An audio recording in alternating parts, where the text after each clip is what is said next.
ഇസ്രായേലിന്റെ നിലപാട് എന്ത് തന്നെ ആയിരിക്കും എന്നുള്ളത് തന്നെയാണ് ഏറ്റവും വലിയ ചോദ്യമായി വരുന്നത്. കാരണം അമേരിക്കയെ കൂട്ടുപിടിച്ച് ഇറാനെ ഇല്ലാതാക്കുക എന്നുള്ള ഒരു ലക്ഷ്യം തന്നെയായിരുന്നു ഈ യുദ്ധം ആരംഭിക്കുമ്പോൾ ഇസ്രായേലിന് ഉണ്ടായിരുന്നത്.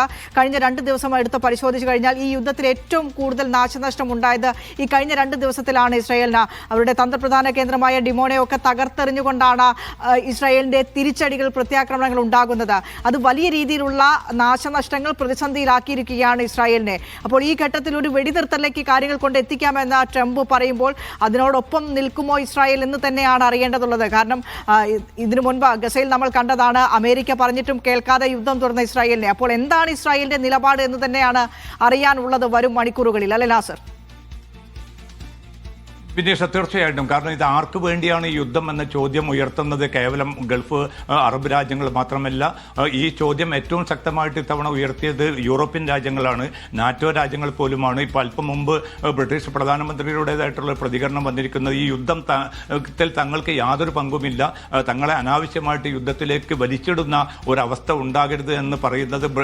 എല്ലാ കാലവും നേരത്തെ നടന്ന 2 ഗൾഫ് യുദ്ധത്തിലും അമേരിക്കക്കൊപ്പം നിലയുറപ്പിച്ച അതേ ബ്രിട്ടൻ തന്നെയാണ്. അപ്പോൾ അത്രയും സ്വന്തം സഖ്യകക്ഷികൾ പോലും വിശ്വാസത്തിലെടുക്കാൻ സാധിക്കാത്ത ഒരു അവസ്ഥയിലാണ് ട്രംപ് ചെന്നുവിട്ടിരിക്കുന്നത്. കാരണം ഒരുപക്ഷെ ട്രംപിന്റെ ജീവിതത്തിൽ അദ്ദേഹം അനുഭവിക്കുന്ന ഏറ്റവും വലിയൊരു ധർമ്മസങ്കടം കൂടിയാണ് ഇപ്പോൾ അദ്ദേഹം നേരിട്ടുകൊണ്ടിരിക്കുന്നത്. കാരണം സ്വന്തം സഖ്യകക്ഷികൾ പൂർണ്ണമായിട്ടും അദ്ദേഹത്തെ കൈവിട്ടിരിക്കുന്നു. ആഭ്യന്തരമായിട്ട് അമേരിക്കൻ സമൂഹത്തിലെ 65% ജനതയും ഈ യുദ്ധം തങ്ങൾക്ക് വേണ്ടിയല്ല, ഇത് ഇസ്രായേലിൻ്റെതായിട്ടുള്ള താല്പര്യത്തിന് വേണ്ടിയാണ് എന്ന് അവർ കുറ്റപ്പെടുത്തുന്നു. നേരത്തെ അമേരിക്കയിലെ ഭീകരവിരുദ്ധ കേന്ദ്രത്തിന്റെ തലവൻ രാജിവെച്ചുകൊണ്ട് അദ്ദേഹം പറഞ്ഞത് ഇസ്രായേൽ അടിച്ചേൽപ്പിച്ച അമേരിക്കയ്ക്ക് മേൽ അടിച്ചേൽപ്പിച്ചൊരു യുദ്ധമാണ് ഇത്, മേഖലയ്ക്കും ലോകത്തിനും വലിയ തോതിലുള്ള തിരിച്ചടി മാത്രമേ ഉണ്ടാക്കൂ എന്ന് കുറ്റപ്പെടുത്തലുണ്ട്. അപ്പം ട്രംപിനെ സംബന്ധിച്ചിടത്തോളം എത്രയും പെട്ടെന്ന് ഈ ഒരു പ്രതിസന്ധിയിൽ നിന്ന് പിൻവാങ്ങേണ്ടതുണ്ട്.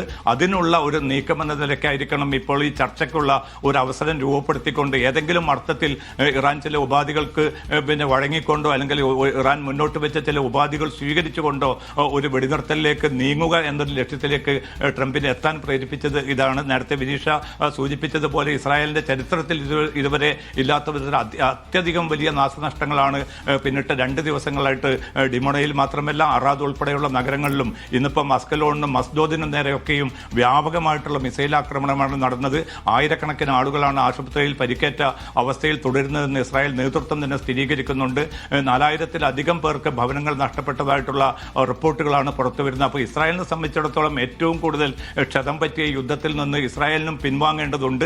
അപ്പോൾ അമേരിക്കയുമായി ചേർന്നുകൊണ്ട് ഇറാന്റെ പേരിൽ ഏതെങ്കിലും അർത്ഥത്തിലുള്ള ഒരു വെടിനിർത്തലിലേക്ക് നീങ്ങാൻ സാധിക്കുമോ എന്ന ചർച്ചയിലേക്കാണ് ഇപ്പോൾ ഈ 2 രാജ്യങ്ങളും അമേരിക്കയും അതോടൊപ്പം തന്നെ ഇസ്രായേലും എത്തിച്ചേരുന്നത്. എന്തായാലും മേഖലയിൽ ഒരു സമാധാനം വരേണ്ടതുണ്ട്. ഈ പ്രതിസന്ധി സൈനികമായിട്ടല്ല, നേരെമറിച്ച് നയതന്ത്ര തലത്തിലാണ് തീർക്കേണ്ടതെന്നൊരു പ്രഖ്യാപിത നിലപാട് തന്നെയാണ് തുടക്കം മുതൽ തന്നെ UAE ഉൾപ്പെടെയുള്ള എല്ലാ ഗൾഫ് രാജ്യങ്ങളും സ്വീകരിച്ചു വന്നത്. ഇന്നിപ്പോൾ ഒമാൻ വിദേശകാര്യമന്ത്രിയും അക്കാര്യം തന്നെയാണ് സ്ഥിരീകരിക്കുന്നത്. സാധ്യമായിട്ടുള്ള അളവിൽ എത്രയും പെട്ടെന്ന് ഈ സംഘർഷം പരിഹരിക്കാനുള്ള നടപടികൾ ഉണ്ടാകേണ്ടതുണ്ട് എന്ന് വിവിധ ഗൾഫ് രാജ്യങ്ങളും വ്യക്തമാക്കുന്നുണ്ട്. അതേസമയം ഇറാൻ തങ്ങൾക്ക് നേരെ നടത്തിയ കടന്നാക്രമണങ്ങളെ അത് തങ്ങളുടെ പരമാധികാരത്തിന് നേരെയുള്ള ഏറ്റവും ശക്തമായ നീക്കങ്ങൾ എന്ന അർത്ഥത്തിൽ തന്നെയാണ് ഗൾഫ് രാജ്യങ്ങൾ വിലയിരുത്തുന്നതും.